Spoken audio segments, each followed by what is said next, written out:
Would you please open your Bibles to 1 Corinthians chapter 13, page 813 in the Bibles in the seat backs in front of you.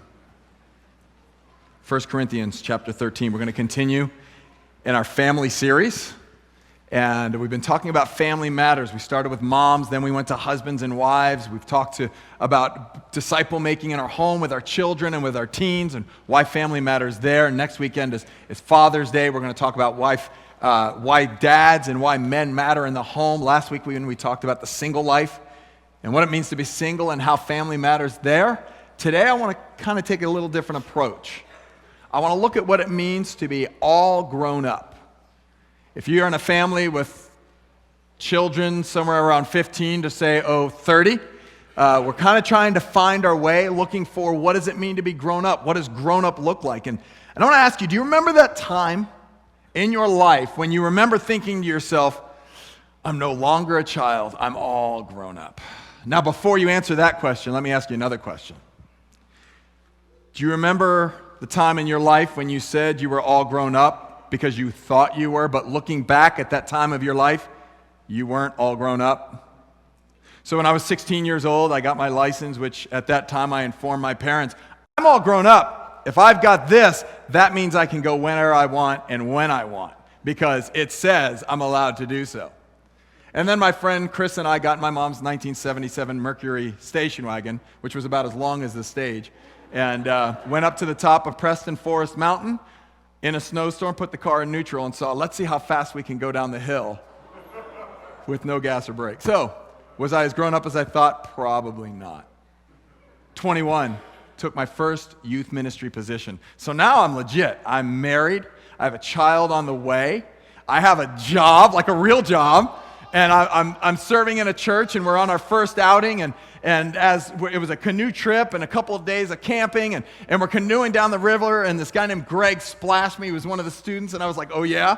So I hit around the corner and the bend in the river, and as Greg came around the corner, I ran out, grabbed, and flipped his canoe in 4 inches of water. Split his head wide open. And Greg's like, I think I'm bleeding. And I'm like, suck it up, get back in the canoe. We got a ways to go. 3 days later, he ended up with stitches in his head.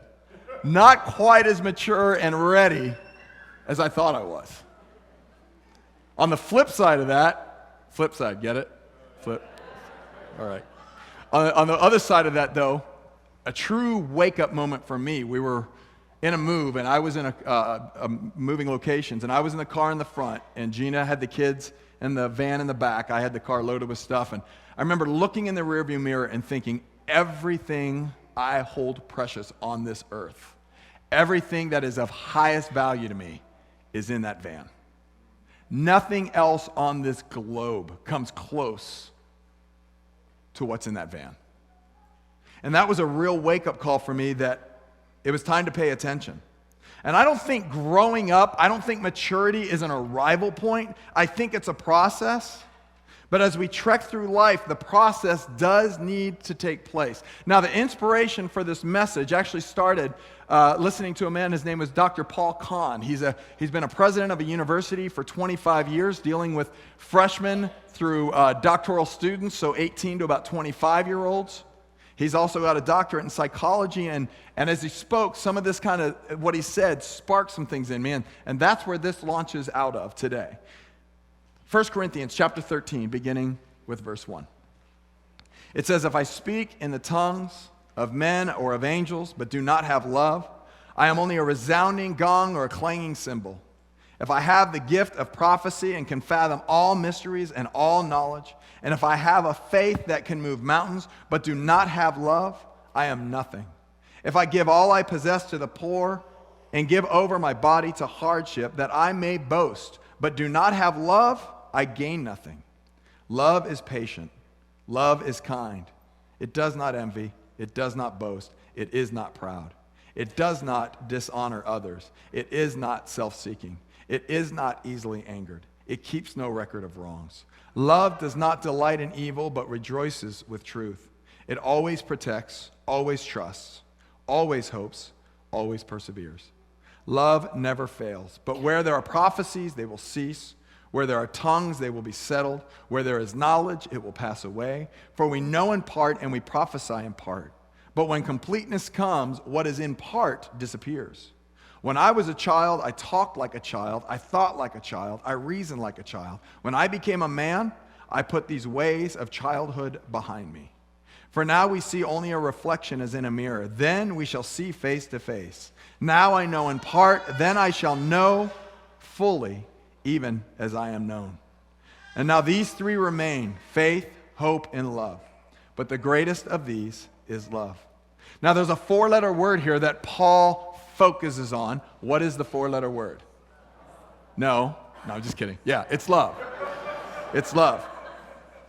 But right in the middle of this great statement about what love is and how love acts and what love is not, Paul has kind of an interesting twist. In verse 11, he says, when I was a child, I talked like a child, I thought like a child, I reasoned like a child. When I became a man, I put the ways of childhood behind me.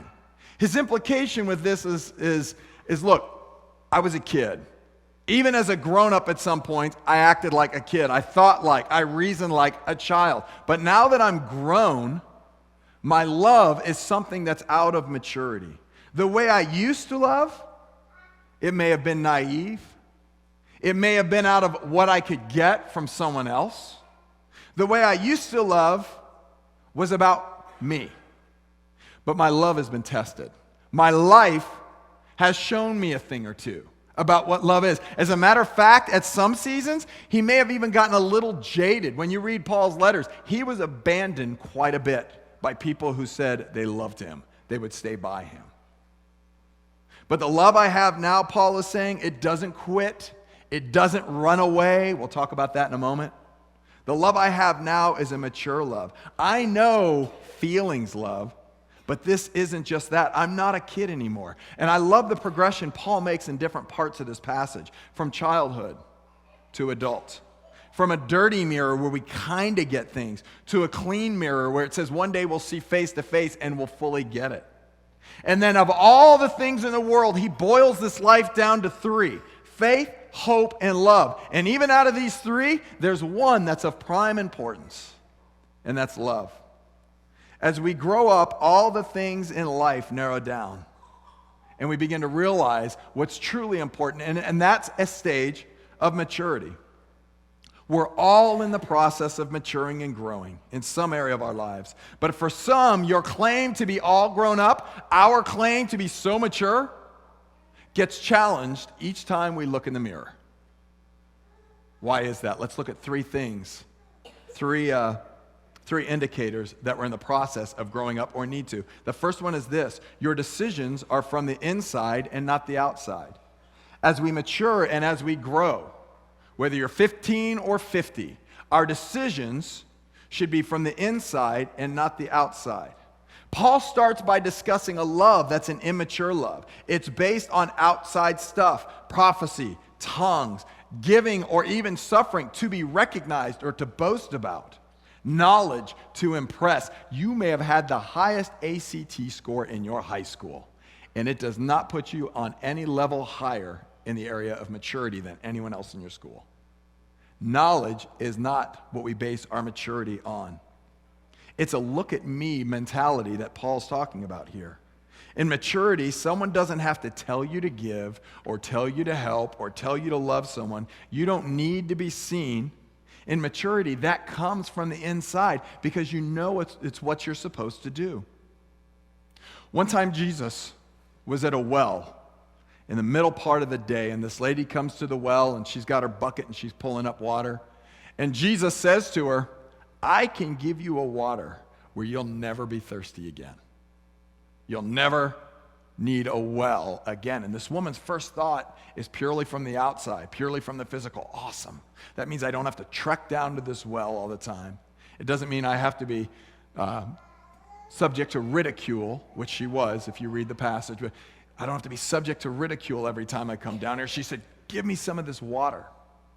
And Jesus said, the water I'm talking about is not based on the outside. It's based on the inside. It's about knowing the Holy Spirit of God. John chapter 4 and verse 14. It's on your outlines. Jesus said to her, everyone who drinks of this water shall thirst again, talking about the well she was pulling up from. But whoever drinks of the water that I shall give him shall never thirst. But the water that I shall give him shall become in him a well of water springing up to eternal life. It's no longer about what goes on the outside around us. That's not where our decision making happens. It's about what God has placed in us. Have you ever made decisions based on those around you? What would others think?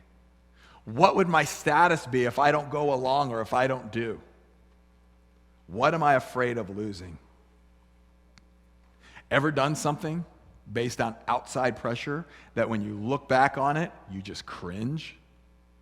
Ever been in a dating relationship? Ever been put in a business situation? Ever had something go on in your home that you look at how you responded based on the outside pressures, and now looking back on it, you're like, oh, I can't believe I did that. That's not who I want to be. That's not who I'm supposed to be. The outside, what you're looking back on, was the immaturity. When you cringe, it's the inside of you growing up saying, that's not how we're supposed to act. It's time to move on. It's time to grow up and mature. The inside stuff is based on character, integrity, and God's calling. Maturity leans on what's going on the inside, not the outside. A second sign of maturity is you make choices and you're willing to live with the consequences. You make choices and you're willing to live with the consequences. Paul says, when I was a child, I talked like a child, I thought like a child, I reasoned like a child.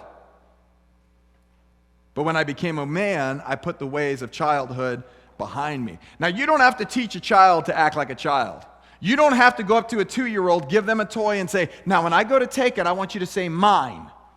Anyone ever had to teach your child to do that? Anyone ever have to teach your child to say, it's not fair? You don't have to teach them to do that. I've never seen one parent in Woodman's tell their child, now when I go by the cereal aisle and we go by Cocoa Puffs, I want you to throw a fit and cry, okay? Let's practice. You don't have to teach your child to do that. They know how to do that. And they do it well. They're children.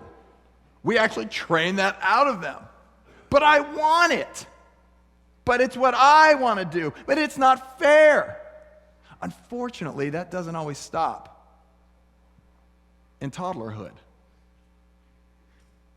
Don't look at the person beside you if it's them. But do you know anyone that this fits the description of? That someone fits in this mold? But I don't understand why I was fired for skipping work again or stealing. I don't understand. You made your decision.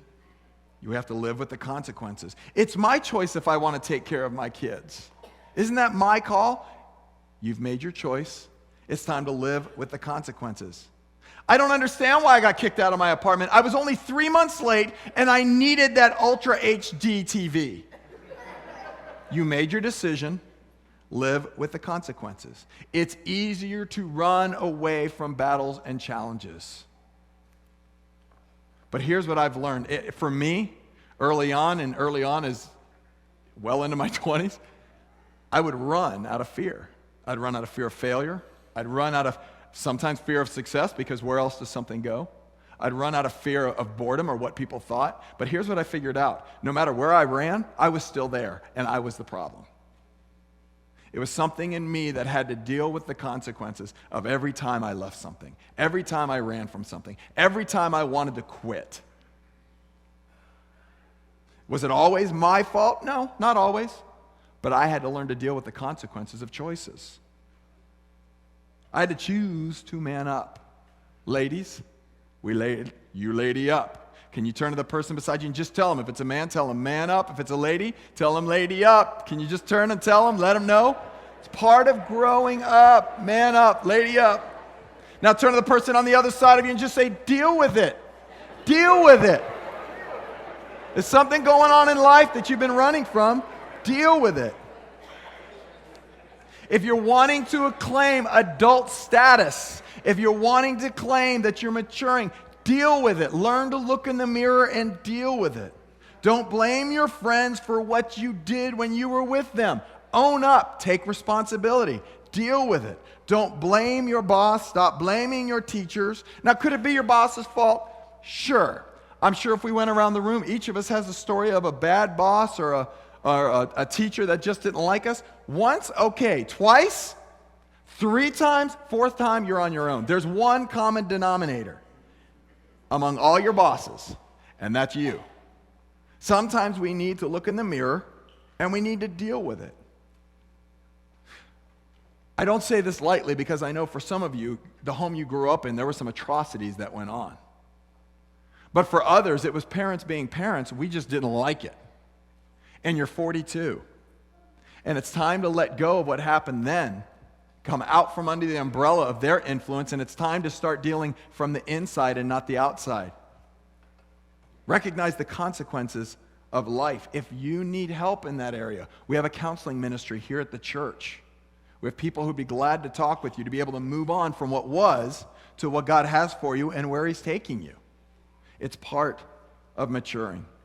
Our parents didn't do everything perfectly. I didn't do everything perfectly as a child. But I don't think any of us were perfect kids either. Any perfect kids in the room? Okay, I didn't think so. We have one. I think we all just need to get to the point where we can say, yes, I've made bad choices, I've made mistakes, I own up to it, I deal with it. I've thought, I've reasoned, I've acted like a child in areas of my life, but I'm now willing to. I have a responsibility to grow up. I have to deal with it. And here's a hard truth. Sometimes there are consequences that we face because we did the right thing. Sometimes there are consequences that we face because we did what we knew God was calling us to do. In Hebrews chapter 11, verse 24, it'll be on it's on your outlines. It says, by faith, Moses, when he had grown up, refused to be known as the son of Pharaoh's daughter. That's a decision he made. He chose to be mistreated along with the people of God rather than to enjoy the fleeting pleasures of sin. There was a repercussion to what he chose to do. He regarded disgrace for the sake of Christ as of greater value than the treasures of Egypt because he was looking ahead to his reward. Sometimes there are tough repercussions to choosing the right thing to do, but that's part of growing up. Make the decision. Live with your decisions. And third and finally, as we mature, you begin to realize that you're not the center of your universe. You're not the center of the universe. The first message I did here almost 2.5 years ago was simply, it's not about you. It's not about me. It's not even about us. It's about Christ. He's the one who's to be the center of the universe. We're only a small piece of a bigger picture, and we're not the center of that picture. No matter what's your age, the world does not revolve around what we want or what we desire. The world does not revolve around you. Now that you've gotten to know your neighbor so well, can you just tell them the world doesn't revolve around you? And some of you are enjoying this, I can tell.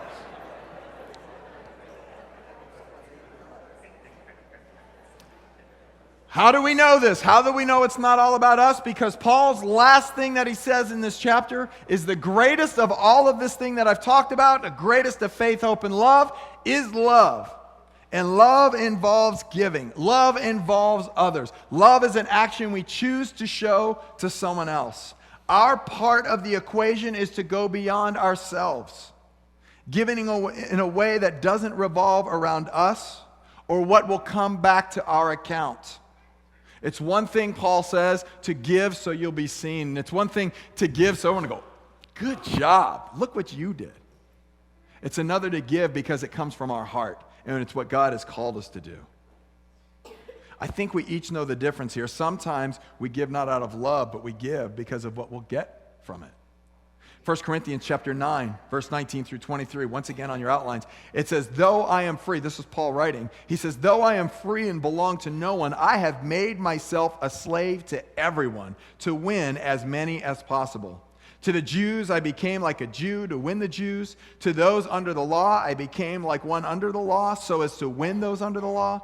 To those not having the law, I became like one not having the law so as to win those not having the law.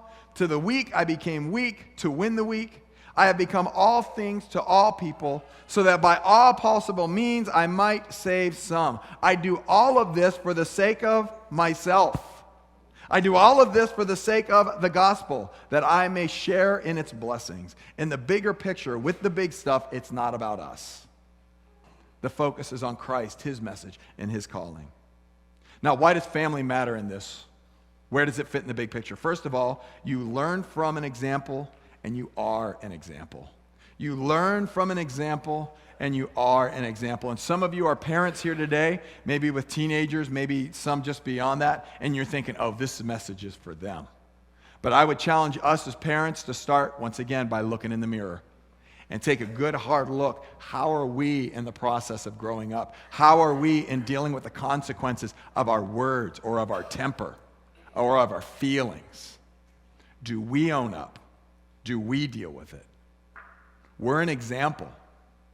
We set an example. How are we with getting up and going to work every day? For some of you, the alarm clock is a suggestion. That's not what it's meant to be. It's a call to get up, go to work, let it sink in. For some, it's a call to get up and go to work and earn an income. We have a responsibility to take care of our families. We have a responsibility in our homes. It's part of maturing. Older brothers and sisters, what example do you set? I'm the oldest in my family when I was growing up. What example do we set? We have examples and we follow examples. And if maybe you grew up in a home where you didn't have one, you didn't have a good example of work ethic or of maturity, I would challenge you to find someone. Find someone around you or in your life that you say, they get it. They live out, they model a godly faith. They live out maturity. Take notes, talk to them, take them out for coffee. Learn from them in the process. And secondly, when we grasp this concept, when we begin to realize we need to grow up, and once again, it's a process, but we save ourselves and our family a few headaches. We save ourselves and our family a few headaches. We stop the blame game, and we own up. Here's what I would challenge you to do is go home and write out all of your favorite excuses. What are the things you consistently fall back to? Who are the people you consistently blame for what's gone wrong? Write them out and then tear it up. Own up. Make the changes that need to be made. If it's someone in your life that's consistently a bad influence, take the mature step of stepping away from that influence. If it's a situation that maybe you didn't want to deal with and you've run from or you've threatened to run from or you feel like running from, own up, stand strong, and deal with, as God says, the greatest of these is love. I so appreciate the fact the Bible says that love covers a multitude of sins. As we grow up, it'll eliminate a bunch of headaches for our family and for ourselves. When I was a child, I talked like a child, I thought like a child, I reasoned like a child. When I became a man or a woman, I put the ways of childhood behind me. Would you please